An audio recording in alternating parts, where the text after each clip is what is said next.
Hi, welcome back everyone. I am Satish. Today we are going to discuss about plus 2 physics NCERT based syllabus current electricity. So in this chapter we are going to cover electric current and electric current in conductors, Ohm's law and its verification, and then drift velocity based on the problems, then resistors, temperature dependence of resistivity, then EMF, battery, how the batteries are working in depth we are going to discuss, resistors connection in series and parallel, similarly battery or cells internal resistance connected in series and parallel, and then problems. Okay, these are the things we are going to discuss in this chapter. Here I prepared notes. It will helpful for easy to understand the subject and concepts. Okay, so introduction about the electricity. I think everyone know about the electricity. It's a very necessary part in our life. Without electricity nothing is impossible. Even now I am taking classes online with the help of electric current. Okay, so some of the applications of electricity are fan, batteries, computers, industries.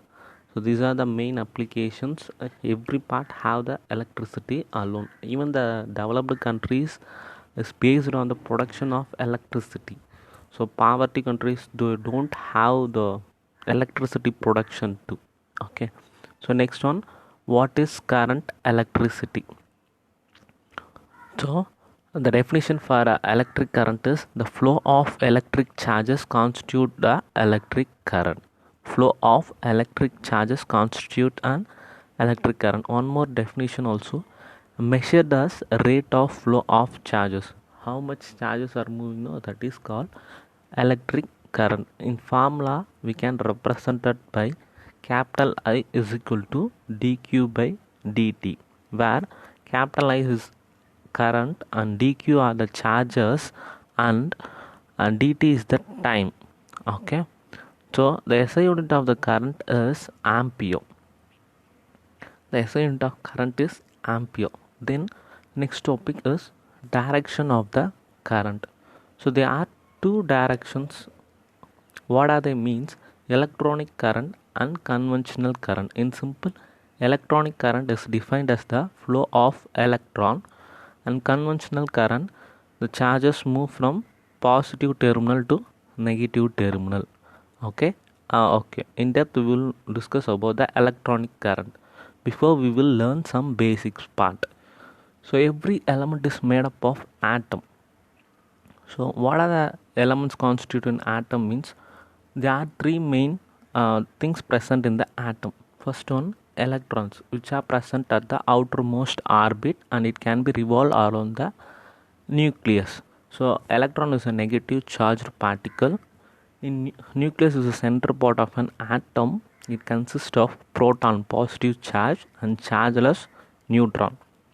Okay, next thing, the atom is stable or not. How we can find whether the atom is stable or not means, so if an atom have equal number of positive charge proton and equal number of negative charged electron, then it is called a stable atom. If suppose the number is not equal, then it is called as unstable atom.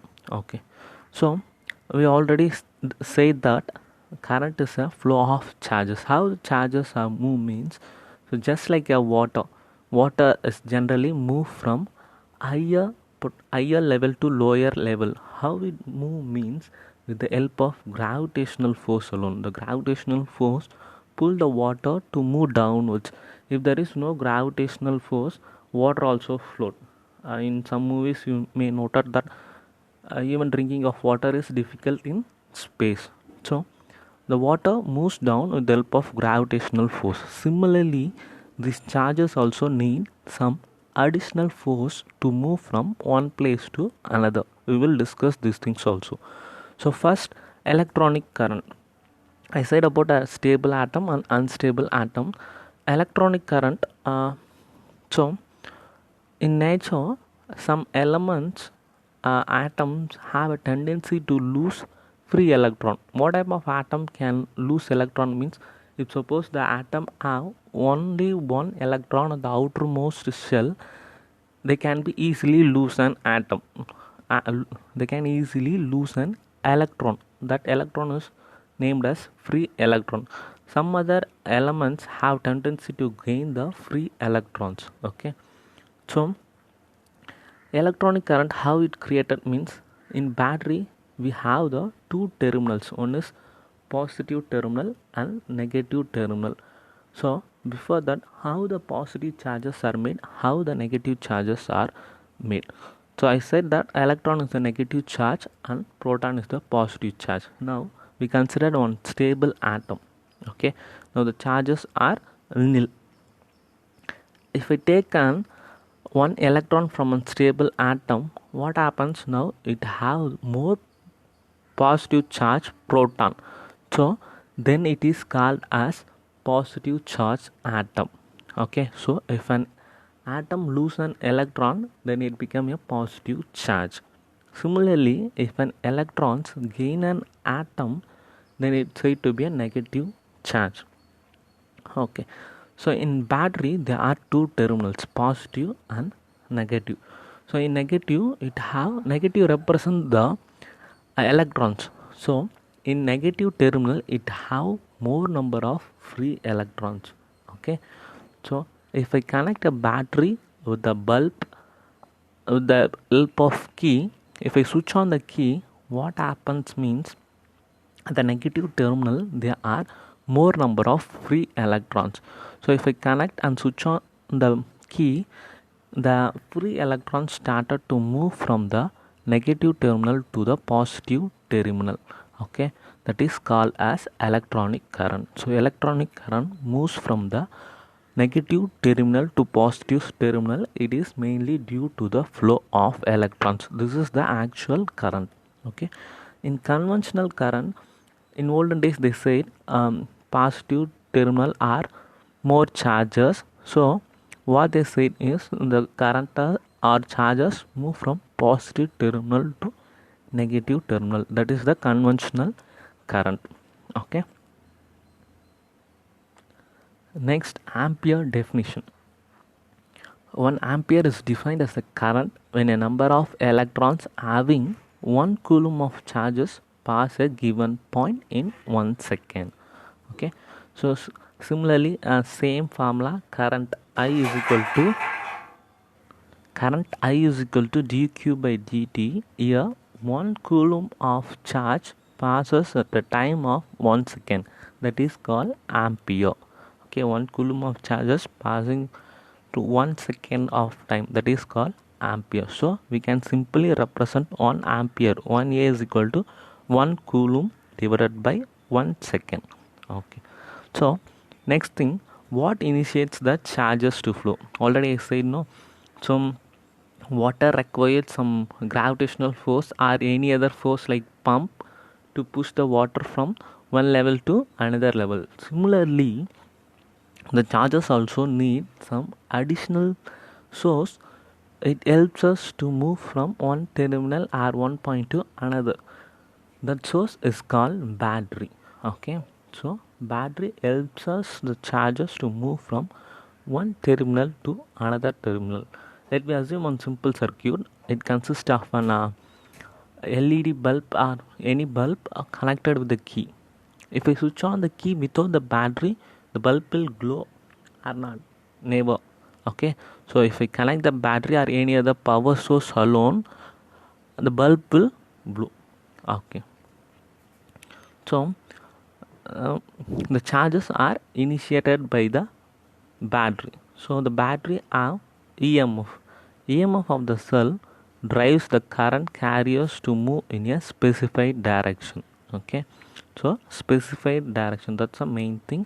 If we connect the battery, what happens? The charges are moved from negative terminal to positive terminal in electronic current, and opposite to that one, from positive terminal to negative terminal, called conventional current. In our book mostly they are said about the conventional current alone. The charges move from positive to negative. Okay, so the EMF full form is electromotive force. EMF is similar to potential difference, but it has some difference. It will be discussed in next slide. Okay, so what is the difference between current and voltage? Current is the movement of charges, and voltage how fast it is moving. Okay, so a maximum work done per unit charge to take a charge from one point to another, that is called potential difference. Okay, so maximum work done, if I did more work, the charges can move faster. So maximum potential difference between electrons of the cell in an open circuit is EMF. Okay, so let me discuss about the difference between EMF and potential difference. So EMF, maximum potential difference electrodes in open circuit. Potential difference, difference of potential between any 2 points in a closed circuit. Okay, let me learn what is open circuit and what is closed circuit. Open circuit is simply called the key is open. So if I consider the circuit, in that circuit the key is open, I don't switch on the key, that part is called open circuit. Closed circuit means if I press the key, the charges move from one terminal to another terminal, that is called closed circuit. Okay, EM, so in EMF, the sources of electric current, it is a source of electric current. Potential difference just measure between the any 2 points in a circuit.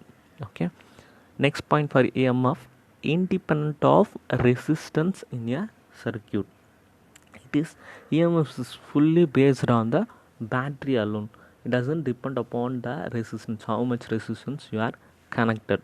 But potential difference here, it is affected by the resistance in the circuit. If I added more resistance, then what happens? The current will be enclosed by the resistance.